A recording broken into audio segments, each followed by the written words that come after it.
Capping a perfect homestand for the Twins, 7 in a row. Let's talk about this game, talk about the winning streak on today's Locked On Twins postcast. You are Locked On Twins postcast, part of Locked On Sports Minnesota, your team every day.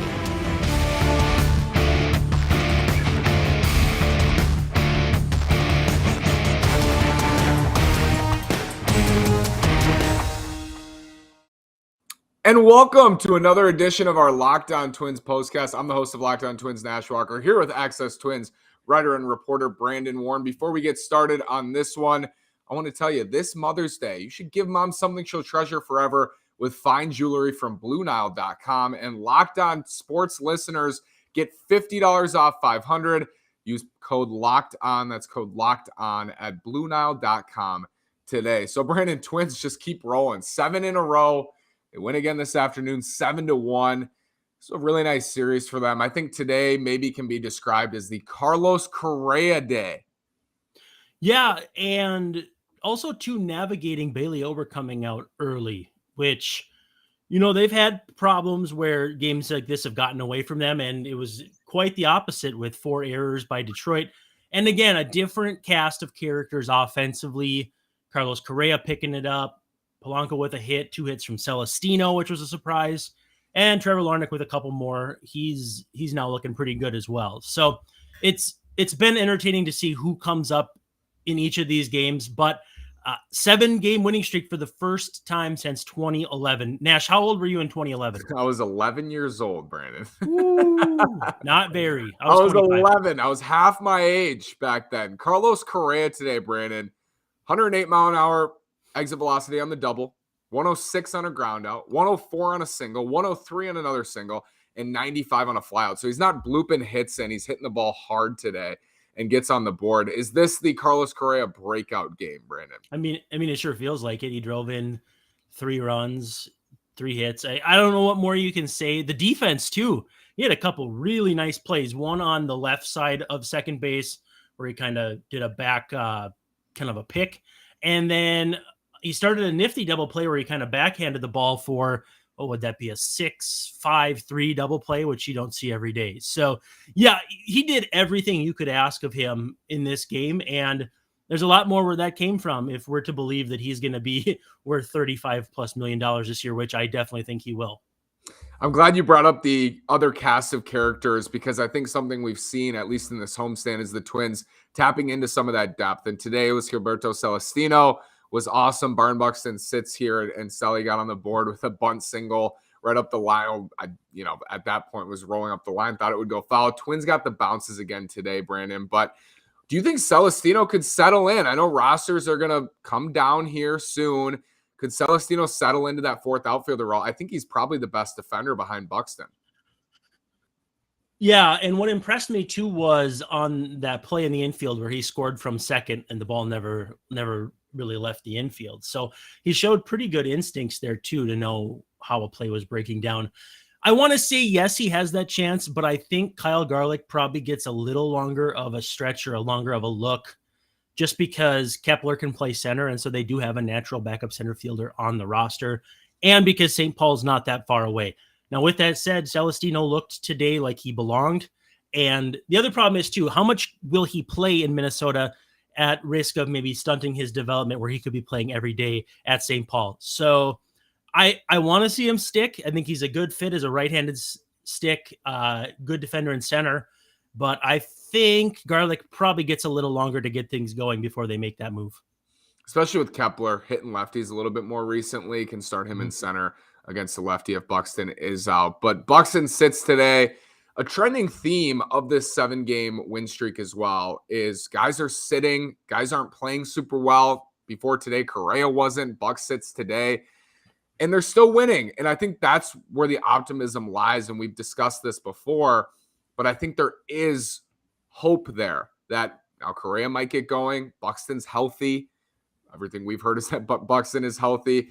That's right. Where the upside is with this offense. I think with this team, Brandon, it's exciting to see from a fan's perspective. And do you think that there's rightly some optimism here, of course, on a 7-game winning streak, but just in where this team could go? Yeah, and I think there should be. Again, we've talked about the depth of this offense, and you see Luis Ariz go hitless today. Max Kepler had a huge game last night, hitless today. And even Jeffers was starting to show some signs, and he struck out 4 times today, wore the sombrero. But any time some of these guys go down, you've got depth, and guys like Gio Urshela, who just comes up with a 3-hit game. I mean, he's looked every bit as advertised when he was succeeding over with the Yankees. He's looked good defensively. And two, Gary Sanchez is a guy who I think can give them some offensive depth. He was supposed to play, I think, today, and then they backed off. But they are continuing to just show the level of depth this offense has. You have to be impressed. You have to feel confident that they're closer to 2020 than they were 2021. And the pitching staff is doing exactly what it needs to do too. There's just not that level of that air of hopelessness that I think we kind of had descend upon us after April last season. Bailey Ober leaves this game with a groin strain. Was that officially announced? Yes. Yep. Okay. Leaves the game with a groin issue. Rotation, just how does it look now, Brandon? If Sonny Gray's still out through Tampa, I don't know if he'll be back at Camden next week in Baltimore, but if they do have to break that down, does Winder then come up and join the rotation, or do they just stay in line? How do you think that looks with so many games in a row? Yeah, I wonder if they wouldn't piggyback Winder with Jax and just kind of back off Jax a little bit. Now, you and I both feel very strongly about how Jax has pitched so far this season, but I don't think it's a coincidence he threw 46 pitches today. So if they can keep him stretched out, keep Winder stretched out, and they can give you combined, let's say 85, 90 pitches, I think that's the option until Sonny Gray is ready to come back, which Dick Bramer made it sound like he was probably fairly close. But again, too, I think he was maybe more projecting than actually using inside information. One goes down as soon as somebody comes back, it feels like. That's just baseball. Bet Online, great place to go. BetOnline.net is your number one source for all your betting stats and sports info. Find all of the latest sports developments, league reviews, and news, including this year's basketball playoffs and the start of the Major League Baseball season. Head over to BetOnline.net today. The Twins are 11-8. The Tigers, Brandon, dropped to 6-12 on the young season.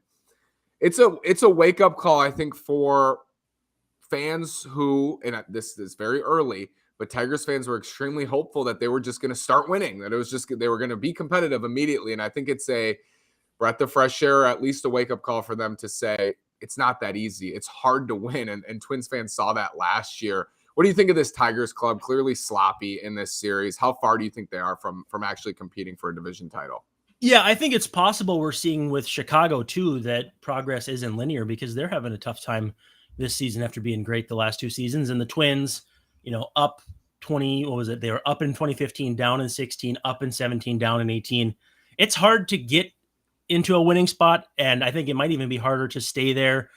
You got to like the pieces they have in place, in my opinion. I like Meadows, I like Baez, I like Torkelson a lot. Off to a little bit of a slow start, but once guys like Scope start hitting, Tucker Barnhart starts hitting for a little more power, and hopefully they pick up the ball. That was the worst part of this game, was they just could not make the plays they needed to. And so 6-12, you can't feel good about that, but I also feel like they're better than they've shown to this point. They scored 5 runs in this whole series, and the Twins scored 5+ runs in every single game. So wow. That's a pretty good measuring stick of where you need to get to hang with. I mean, I'll call the Twins the big boys in the division because they've won divisions recently.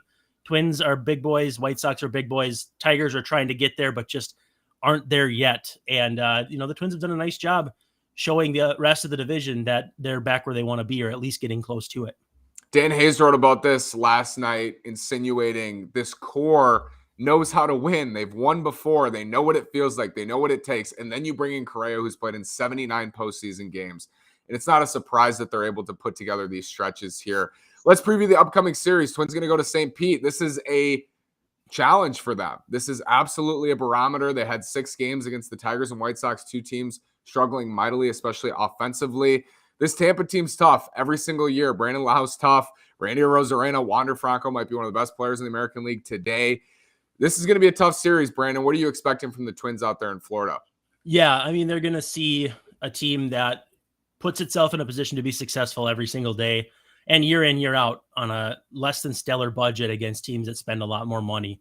And, we were excited about Toronto coming into the season. The Yankees and Red Sox are going to be the Yankees and Red Sox.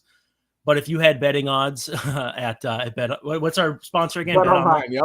Yeah, if you want to take odds, I mean, Tampa Bay might be a good play for you. So I don't know how they do it. It's devil magic a little bit, although they dropped devil from their name. They're gonna pitch. They're gonna get it done with execution at the plate, and they have just enough star power that it's not just a bunch of no-namers. It's a bunch of guys who just get it done. So it's kind of reminiscent of the Twins in the Metrodome days, even down to the stadium.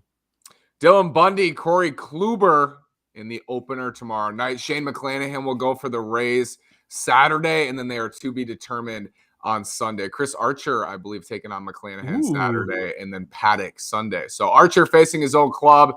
Should be fun, Brandon. Twins have won 7 straight. Just keep on rolling. We will be back with more postcasts. Brandon, thank you so much. Twins are 11-8 in first place, and just keep on rolling. Thank you, sir. We'll talk